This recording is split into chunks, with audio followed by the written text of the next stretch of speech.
নমস্কার বন্ধুরা, আমি চলে এসেছি আবারও একটা নতুন ভিডিও নিয়ে। রথযাত্রা তো আর বেশি দিন বাকি নেই। তো এই রথযাত্রা পুরী বা মায়াপুরে কেমন হয় বা কেমনভাবে প্রস্তুতি চলে, কতদিন আগে থেকে প্রস্তুতি চলে, আজকে এগুলোই তোমাদের কাছে আলোচনা করব। রথযাত্রার আগে পুরী ও মায়াপুর উভয় স্থানেই বিশাল ভক্ত সমাগম ও ধর্মীয় উৎসবের আমেজ তৈরি হয়। তবে রথ তৈরির মূল ঐতিহ্য ও রাজনীতিতে কিছুটা ভিন্নতা রয়েছে। পুরীতে প্রতি বছর জগন্নাথ, বলরাম ও সুভদ্রার জন্য সম্পূর্ণ নতুন রথ তৈরি হয়। অক্ষয় তৃতীয়ার পুণ্যতিথি থেকে রথ নির্মাণের কাজ শুরু হয়।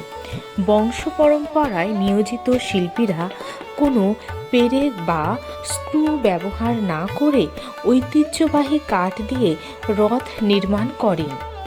রথযাত্রার ঠিক আগে জ্যৈষ্ঠ পূর্ণিমা তিথিতে মহাস্নান অনুষ্ঠিত হয়। এরপর দেবতারা প্রায় 15 দিন অন্তরালে বা অসুস্থতায় থাকেন, যাকে অনবসর বলা হয়। রথযাত্রার আগে পুরী থেকে জগন্নাথ দেবের রথের পবিত্র রথ চাকা মায়াপুরে নিয়ে আসার ঐতিহ্য রয়েছে। ভক্তরা যাতে পুরীর রথ দর্শনের অনুভূতি পান, তাই এই বিশেষ চাকা প্রদর্শন করা হয়। রথযাত্রার দিন মায়াপুর ও নবদ্বীপের বিভিন্ন প্রান্ত থেকে লক্ষ লক্ষ ভক্ত ও দর্শনার্থীরা রাজাপুরের জগন্নাথ মন্দিরে এসে রথযাত্রায় অংশগ্রহণ করে। রথযাত্রার আগে পুরী এবং মায়াপুরের ভোগ বা মহাপ্রসাদ তৈরির প্রস্তুতি অত্যন্ত ব্যাপক, নিয়মতান্ত্রিক এবং ভক্তিময়। রথের দিনের বিশেষ ভোগ ও সাধারণ মানুষের প্রসাদ বিতরণের জন্য অনেক আগে থেকেই পরিকল্পনা শুরু হয়।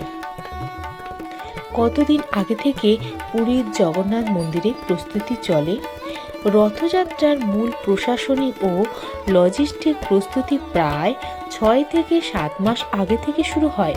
তবে ভোগের কাঁচামাল এবং রন্ধনশালার বিশেষ প্রস্তুতি রথের 1 মাস আগে থেকে জোর কদমে চলে।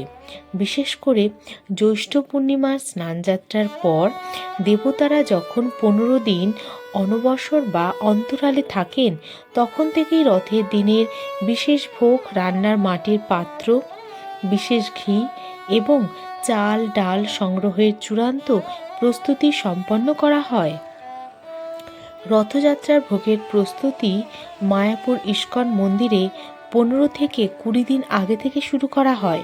স্নানযাত্রার পর যখন জগন্নাথ দেব রাজাপুর মন্দির থেকে অন্তরালে যান, তখন থেকে ইস্কনের বিশাল রন্ধনশালার ভক্তরা রথযাত্রা এবং পরবর্তী 7 দিনের গুন্ডিচা মার্জনা ও মাসির বাড়ির ভোগের জন্য মেনু তৈরি এবং দেশ বিদেশ থেকে মশলা ও ঘি আনার কাজ শুরু করেন। পুরীর মন্দিরে রথযাত্রার দিন লাখ লাখ মানুষের জন্য মহাপ্রসাদ তৈরি হয়। তার পেছনে রয়েছে পুরীর মন্দিরে রান্নার জন্য শুধুমাত্র নতুন মাটির পাত্র ব্যবহার করা হয়। রথের আগে কুম্ভকার বা মৃৎশিল্পীরা হাজার হাজার বিশেষ মাটির পাত্র বা কুড়ি সরবরাহ করেন। মন্দিরের বিশাল রান্নাঘরে, যা বিশ্বের অন্যতম বৃহত্তম রান্নাঘর, প্রায় 250-টিরও বেশি চুল্লি রয়েছে। রথের আগে বিশেষ ধরনের শুকনো কাঠ সংগ্রহ করে স্তূপীকৃত করা হয়।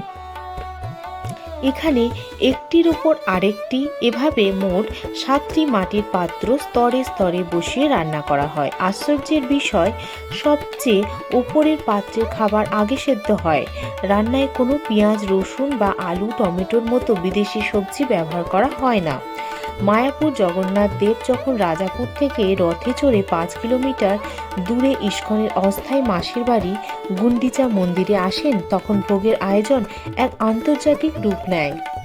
শাস্ত্রমতে জগন্নাথ দেবকে সন্তুষ্ট করতে রথের দিন 56 রকমের পদ বা 56 ভোগ দেওয়া হয়।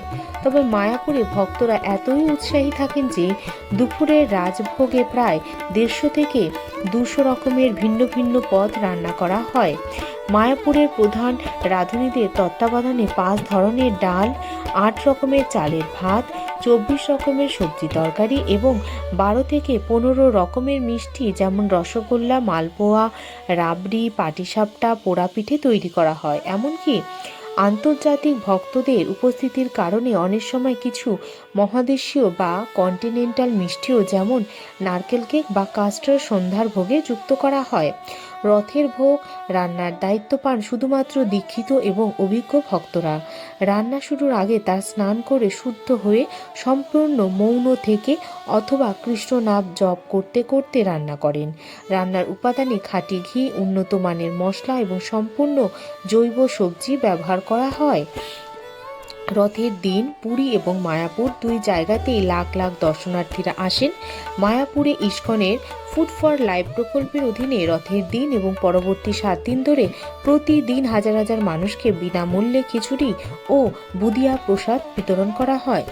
রাতে রাতে বন্ধুরা, ভালো লাগলে